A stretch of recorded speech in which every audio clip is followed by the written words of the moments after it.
Дәл қазір көріп тұрғаныңыздай әйтеуір бір тіршілік. Бір кісілер жұмыстарына асығып кетіп бара жатыр, ал бұл кісі жол салып жатыр. Ана жерде блинница пісіп жатыр, ана жерде гүлдер магазині бар. Барлығы бір жұмыс істеп жатыр.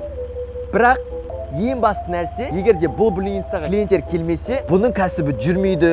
Гүлдерді ешкім сатып алмаса, как-то ақша түспейді. Ол не? Ол клиент. Клиент болмаса, еш нәрсе болмайды. Сондықтан да біздің барлық өміріміз осы телефонға байланысты. Соның ішінде Instagram. Клиентті қайдан аламыз? Клиенттердің барлығы Instagram'да. Біреулер Instagram'да жай көрермен болып отырса, ал біреулер ол жерде өзінің кәсіптерін жүргізіп, және Instagram арқылы ақша тауып отыр. Дәл осы видеода Instagram арқылы қалай ақша тауып жүрген адамдарды сіздерге көрсететін боламыз. Ендеше кеттік. Дәл қазір біз Алматының барахолкасындамыз. Instagram арқылы қанша теңге табасың айына? 500 мен 800 арасында. Примерно қанша теңге таптыңыздар? Примерно 2 миллионнан жауады. Ол проект Ворота. Жалпы өзімнің қабілетімді просто осында келгенде шашып жіберемін. Все. Біз Нұрсеріксіз не істер едік білмейміз. Бүгінгі біздің бірінші кейіпкеріміз Нұрбақыт дейтін жігіт. Нұрбақыт жасы нешеде? 18-де. Немен айналысасың? Instagram жүргіземін. Instagram арқылы қанша теңге табасың айына? 500 мен 800 арасында. Instagramда қалай үйрендің, немен үйрендің? Салам Instagram курсын оқып, содан үйрендім. Сол арқылы там клиенттермен сөйлесуді де, қалай Instagram жүргізуді де барлығын сол салам Instagram курсында оқып. Инстаграмда қалай ақша табады? Вообще көбісі сұрақ қою мүмкін, көбісі бүйтіп сұрайды. Там Инстаграмға лайкқа ақша төлей ма, просмотрға ақша төлей ма? Вообще қалай процесс там? Қалай ақша тауып жүрсің сен қазіргі таңда? Мен клиент керек қой. Клиенттің барлығы қазір Инстаграмда. Сол себепті Инстаграм егер әдемі болса, оны жақсы жүргізсең, Инстаграм арқылы клиенттер келеді. Қазіргі таңда қанша проект жүргізіп жатырсың? 7-8 проектім бар. 7-8 проект деген ол 7-8 бизнесті Инстаграм арқылы жүргізіп, оларға клиент әкеліп жатырсың. Солай ма? Иә, солай. Қандай проекттер жүргізесің дәл қазіргі моментте? Дәл қазір салон красоты бар, сосын Береке деген компания бар, сосын халық емі, яғни бір дәрілер сатады, сосын Ворота бағаны. Сол проекттерді Инстаграм арқылы жүргізіп, рекламаларын жіберіп беріп, дәл солай сен қазіргі таңда табыс тауып жатырсың. 18 жастасың. Бүгін сен мені мына жаққа шақырдың, салон красоты. Сен осы жақтағы осы кісінің, жаңағы иесінің несін салонын жүргізіп жатырсың, Мөлдір дейтін кісінің салонын жүргізіп, өзінің жеке брендін дамытып жатырсың, Жақсы. Бұл жерде қазір жаңа Мөлдір ханым бар, Мөлдір ханымның өзінен сұрайық, сенің жұмысын ол кісіге ұнап жатыр ма? Өзіңге ұнауы мүмкін, бірақ ол клиентке ұнамауы мүмкін ғой. Сондықтан да біз сұрайық. Сол факт болу үшін, окей? Кетіп ендеше көрейік. Сәлеметсіз бе, Нұргүл ханым. Бізде дәл қазір Нұрбақыт дейтін жігіт сізбен бірге жұмыс жасап жатыр, Өше отырсам болады? Уже басылып кетті. Нұргүл ханым емес мұған. Нұргүл ханым, Мөлдір ханым, Нұргүл ханым дедім, кешіресіз Мөлдір. Мөлдір ханым, дәл қазір сізбен бірге Нұрбақыт мырза жұмыс жасап жатыр, Сіздің Instagram парақшаңызды, жеке брендіңіздің дамытуына, өзіңіздің өнімдеріңізді шығаруға көмектесіп жатыр, салонға қатысты. Нұрбақыт енді айтты, жасап жатырған жұмыстарын. Видео түсіріп беріп жатыр, тағы да басқа да жұмыстар жасап беріп жатыр. Енді Нұрбақыт ол өзі жасап жатыр, бірақ бұл жерде клиент сіз. Сізге Нұрбақыттың жұмыстары қалай? Ұнап жүр ма? Нұрбақытпен не үшін жұмыс жасап жатырсыз? Соны айтсаңыз өзіңіздің пікіріңізді. Бірақ шынайы пікіріңізді айтса берсеңіз болады. Нұрбақытпен уже 1 айдан асты жұмыс жасап жатырмыз. Қазір менің маркетологым. Маркетолог жұмысын енді бастадық. Бірақ осыған дейін салонға байланысты мен өзім колористпін. Шаш бояймын. 3-4 видео түсірді.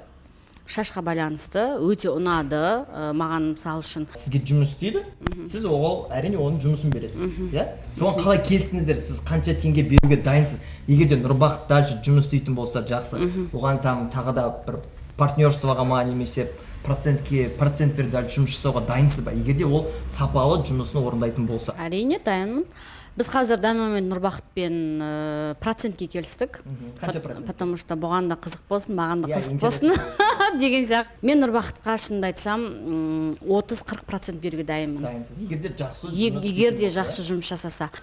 Нұрбақытқа жаңағы айтқандай сіз пайызбен айттыңыз ғой. Примерно ақшамен қанша теңге? примерно ақшамен 25% есептеген кезде бір 350-де шықты. 350 мың теңге. 350 мың теңгедей. 350 мың теңгеде Иә. полный өзіңіздің жаңағы инстаграмыңызға личный брендін Иә. дальше не істейтін болса, иә. And I'm feeling good. I'm feeling good. Достар, дәл қазір Нұрбақыттың екінші проектісіне келдік. Ол қандай проект? Ол ворота жасау цехы. Былай айтқан кезде көбісі ойлауы мүмкін, қалай воротаға Instagram арқылы клиент әкелуге болады? Воротаны қалай Instagram арқылы былай айтқан кезде сатуға болады? Оны Нұрбақыт дәл қазір жасап жатыр. Енді Нұрбақыт, осы ворота жасау цехына осы несі бар ғой, иесі бар ғой, осының иесімен қалай келістің вообще? сосын кездестік, там бір кафеге бардық, сөйлестік. Осындай жұмыс істеп жатырмын, воротамен айналысамын деді да. Бірақ клиенттер аз болды да. Онда жақсы, там Instagram жүргізіп берейін, сосын клиенттер келеді дедім. Instagram жүргізгенде не істеп берем дедім, нақты айтсын. Не нәрселер жасап берем деп айттым. Ол маған кісі суреттерін жібереді, мен оны бір дизайнда қойып жасап беремін. Ол кісінің Instagram қандай болған? Әшейін просто тұрды ғой суреттер былай, анау мынау болып жатты. Сосын жарайды, онда Нұрбақыт келістік, осындай деп. Бір клиенттен сол кезде 10%-ін берем деп айтты да маған. Жақсы деп келістік деп айтады. Ең үлкен примерно ворота қанша теңге сатылды? Сен қанша теңгелік клиент әкеліп бердің? 310 мың теңгеге клиент әкеліп берген еді. 310 теңге ворота, иә? Instagram арқылы 310 мың теңгеге клиент әкеліп бердің. И саған 10% 31 мың теңге. 31 мың теңге, былай айтқан кезде сразу түсті де. Иә, сразу бір 3-4 күнде 30 мың 3-4 күнде. Примерно бір ворота қанша сол? 310 мың, не средний 500 мың. Короче, мен жаңа көргем сен скрин көрсеткен, сол кезде 450 мың деп тұрған. 450 мың теңге, 200 мың теңгеден басталып 2 миллионға дейін былай воротаның түрлері бар ғой. Нұрбақыт, енді сен осы кісілерге, осы бизнеске клиент әкеліп жатсың ғой, жаңа айттың 10-нан астам клиенттер там аптасына түсіп жатыр дедің. Енді айына осы неден қанша теңге табасың? Именно осы ворота проектісінен Instagram арқылы клиент әкеліп беріп, Instagram жүргізу арқылы қанша теңге табасың айына? 100 мың мен 150 мың арасында. Кейбір кезде былай 200 мыңға былай жақындап қалады. Примерно қанша уақытың кетеді осы нәрсені істеуге? Контент планға 2 күн кетеді. Ары қарай күніне уақытылы салып отырасың, мысалы 5 минутта саласың ғой постты. Күніне қанша уақытың кетеді примерно? Күніне бір 20-30 минуттай кетеді, ары кетсе. Күніне 20-30 минуттай кетеді, примерно. 20-30 минут күніне құрту арқылы бір айда примерно енді сен жасың 18-де, иә? 18-дегі балаға ол сенің бір проекттің ғой? Сен тағы да қаншама проекттерің бар, иә? Сен 100-150 мың теңге бұл проекттен спокойно былай айтқан кезде ақша тауып отырсың. Түсінікті Нұрбақыт, онда давай мына цехтың несіне кіріп, қалай процесс жұмыс болып жатыр бәрін көрейік, иә? Кеттік па? Кеттік. Ассалаумағалейкум, Ғаділбек мырза. Жақсы, жаңа ғана Нұрбақытпен сөйлесіп отырмыз. Нұрбақыт сіздің осы воротаны Instagram арқылы клиент әкеліп сізге жүргізіп беріп отыр екен, иә? Енді Нұрбақыт айтып жатыр, осындай клиенттер әкеліп жатыр, там аптасына 10-нан астам деп, жаңағы 350 мыңдық клиенттер бар, иә, әртүрлі. Енді 500 мыңнан жоғары клиенттер бар. Сол енді сұрайын дегеніміз, жалпы Нұрбақыттың жұмысы сізге ұнап жатыр ма вообще? Қалай болды? Нұрбақыт көмектесіп жатыр ма вообще? Өте керемет, білікті маман. Аптасында жоқ дегеннен бір 2 заказ әкеліп түсіп отыр. Аптасында тұрақты 2 заказдар түседі. Сонымен сіздер жұмыс жасап, ары қарай вороталарды жасап, оларға тапсырыстарын беріп жатырсыздар, иә? Әділбек мырза, енді осы ворота ғой, енді көбісі ойлайды, воротаны қалай Instagram арқылы сатуға болады вообще, иә? Ол мүмкін бе деген сияқты. Сіз өзіңіз сендіңіз ба бұрын вообще Instagram арқылы клиент әкелуге болатынына? Иә, негіздің басына сенген жоқпын, негізі заказың бәрі OLX-тан түседі ғой. Иә. Сол Нұрбақты Instagram тауып берген, сонымен звондап сөйлесіп. Қазір ояқта да клиенттер бар екен. 50-50 ғой қазір бұл. Егер де ары қарай Нұрбақыт жақсы жұмыс жасап жатса, Нұрбақытқа ары қарай там процентін көтеруге бола ма? Негізі Нұрбақыттан көп клиент әкелетін болса? Әрине болады, көтеруге болады. Егер де ары қарай сізбен бірге как-то партнер болса да болады, иә? Сіздің толық болашақта жұмыс істесеміз. Жұмыс істесіздер, иә? Главный қазір клиент әкеліп, сіздердің нормаль жұмыстарыңызда атқарып жатыр, иә, сіздерге? Иә, ризамын.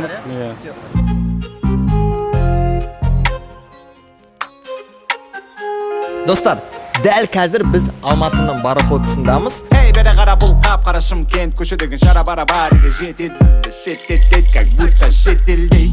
Өздеріңіз білесіздер, карантин болған уақытта бұл бутиктердің барлығы жабылған болатын және кәсіптері тоқтап, сәйкесінше ақша таппады. Бірақ біздің Салам Инстаграм курсының оқушысы Арнұр дейтін жігіт жасы 16-да болса да өзінің мамасының кәсібін жүргізу арқылы карантин кезінде жаңағы жабылып қалған офлайн точкасын, жаңағы киімдерін Инстаграм арқылы, өздеріңіз балалар киім сату арқылы, Инстаграмға шығару арқылы кәсіптерін примерно қанша теңге таптыңыздар? Примерно 2 миллионнан жоғары. 2 миллион теңгеден, иә? Примерно бұл Инстаграмды жүргізу арқылы, Инстаграм арқылы жарнама беру арқылы. Карантин кезінде өздеріңді білетін болса, өзің енді айтып берсең, бұл жерде барлығы жабылды.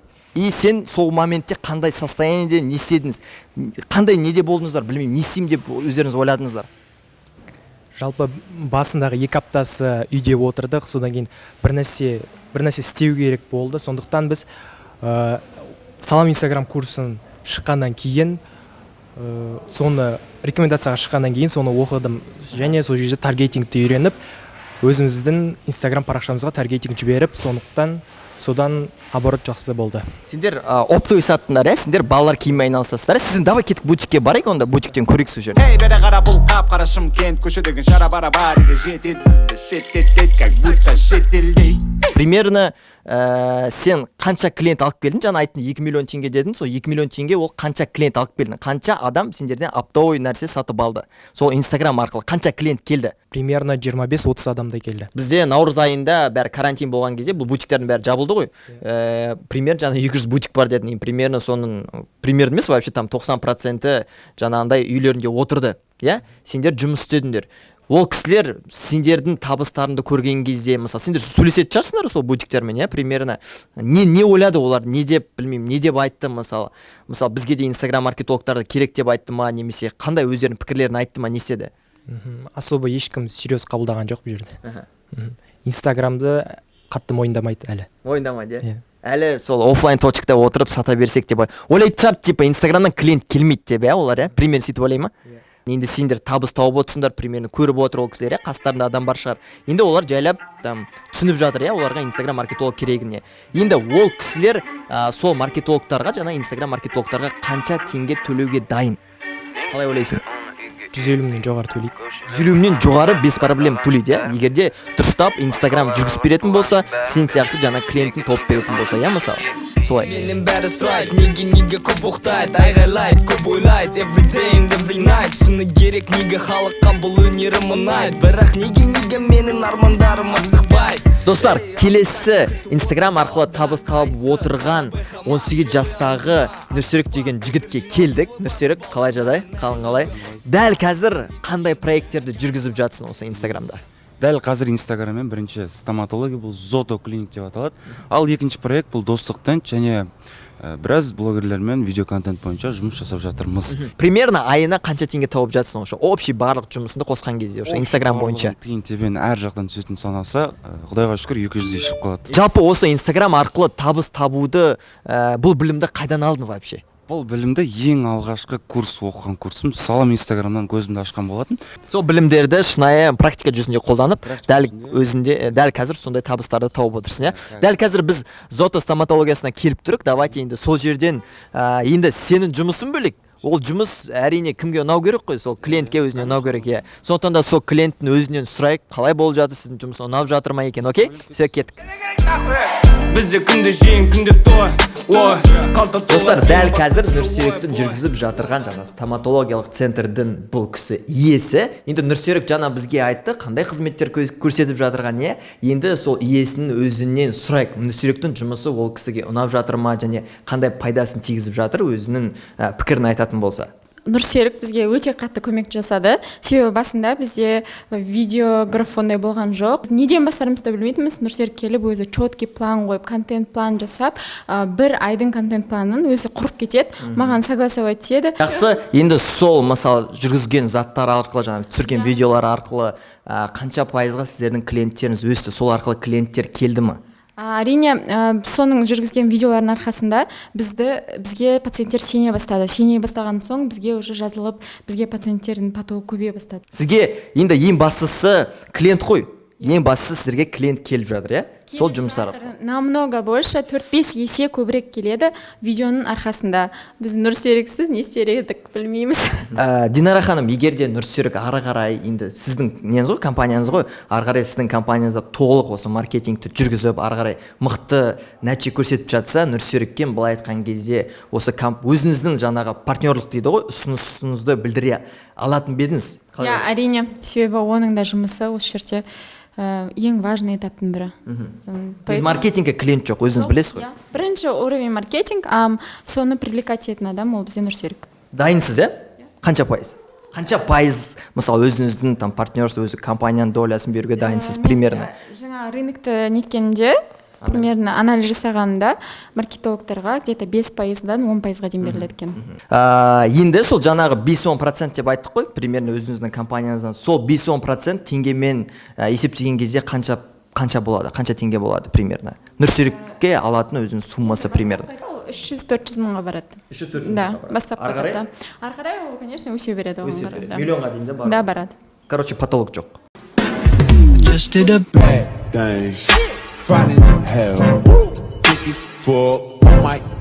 Сен осы парақшаны жүргізіп жатсың, енді сенің атқаратын қызметтерің қандай? Бұл Зото клиник стоматологиясында менің атқаратын қызметім видео, фото және сторисқа видеолар салып отырам. Жалпы өзімнің қабілетімді просто осында келгенде шашып жіберемін. Все. Осы клиентті қалай таптың? Мысалы, бұл клиникаға қалай келсің ол кісілермен? Ең бірінші мен жеке бренд дегенді дамытуды үйреніп алдым да. Ол кезде менде клиентте болған жоқ. Просто тегін әркімге түсіріп жүрдім. Все просто. Неге сарафан кетті, бір ағайым осында айтты, мені шақырып алды, тегін видео түсіріп бердім. Өзінің біліміңді көрсеттің, что білімің бар екен, маркетинг бойынша өзің білім бар екен, реклама бойынша білім бар екен, көрді и және ол кісілермен сен келістің. Солай ғой? Тегін бірдеңе түсіріп бердім, все, ұнап қалды. Енді Нұрсерік, сен осы клиникада сағат, мысалы, кейбір кісілер жұмысқа барады, 9-дан 6-ға дейін сөйтіп отырып, 60 мың теңге бір нәрсе табады. Сен жұмысын қалай вообще осы Instagram маркетолог ретінде? Мен вообще отырып сөйтіп жұмысты істей алмаймын. Маған драйв, приключение керек, короче. Примерно қанша уақыт кетеді? Мен мұнда аптасына бір максимум 2 рет келу мүмкін. Там воскресенье күндері келіп қалам, еще анда пикниктер болса. Аптасына примерно сол күніне бір 2 сағат, 5-6 сағатта кетеді ғой, аптасына примерно там.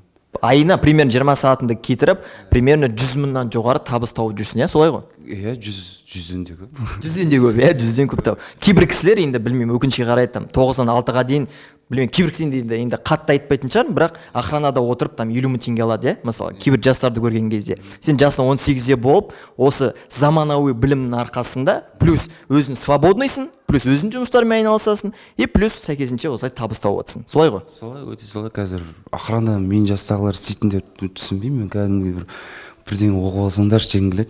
Нұрсерік, енді өзің білесің, қазір студенттер көп, 16-17 жастағылар. Енді сен 18 жастағы өзің студентсің ғой өзің. Қазір сенмен қатар жас жігіттер мен қыздар не істеп жүр? Өзің сен араласып жүрсің ғой. Дәл қазір моментте не істеп жүр ол жігіттер мен қыздар? Дәл роднойларым, 3-4 роднойларым бар. Олар қосылғысы келіп жүр маған. Мен қосам қасыма, кәдімгідей тартам. Ал достарым, жалпы общий достарым, енді олар өкінішке орай карантин дейді, анау үй дейді, бүй дейді, үйінде жатады. Ақша таба ма вообще, ата-аналарына көмектесіп жатыр ма олар, қалай? В принципе, көп байқаймын, жоқ. Өкінішке. Ата-анасы оларға бір жұмысқа кіргізіп, білмесе, жұмысқа да білмеймін енді. Как-то жауапкершілік өмірлеріне алмайды, өздеріне. Жауапкершілік алмайды.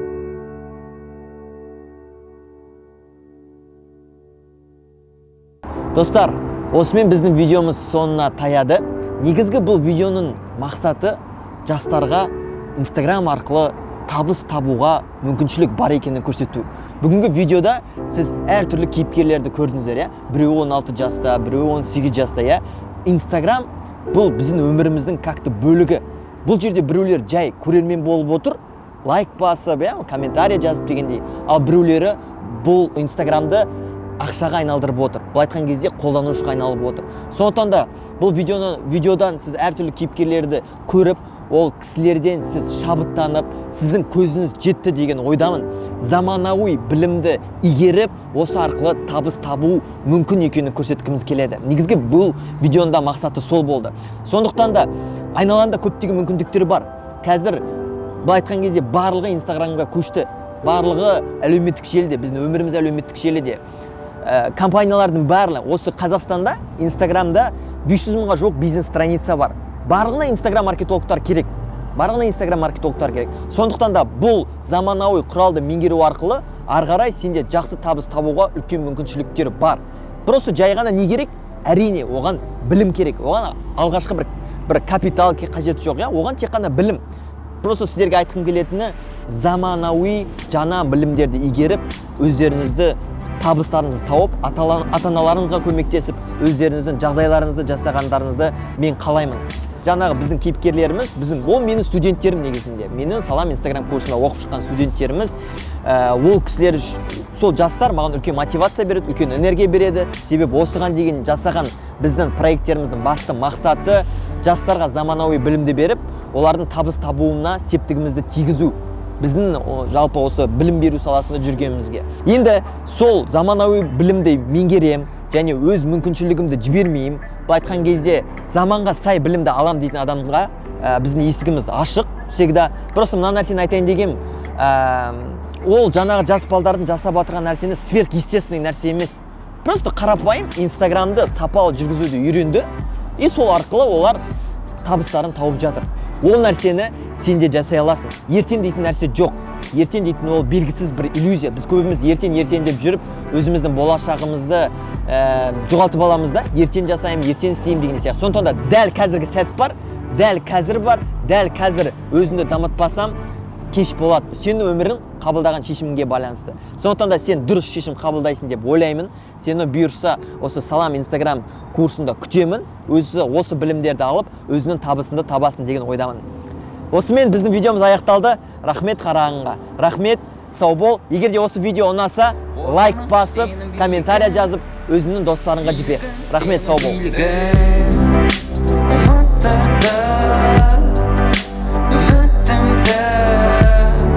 Aldada ketip aldada Elimde nege kilitli aytadan Aldanayım Olsa da aydan anlar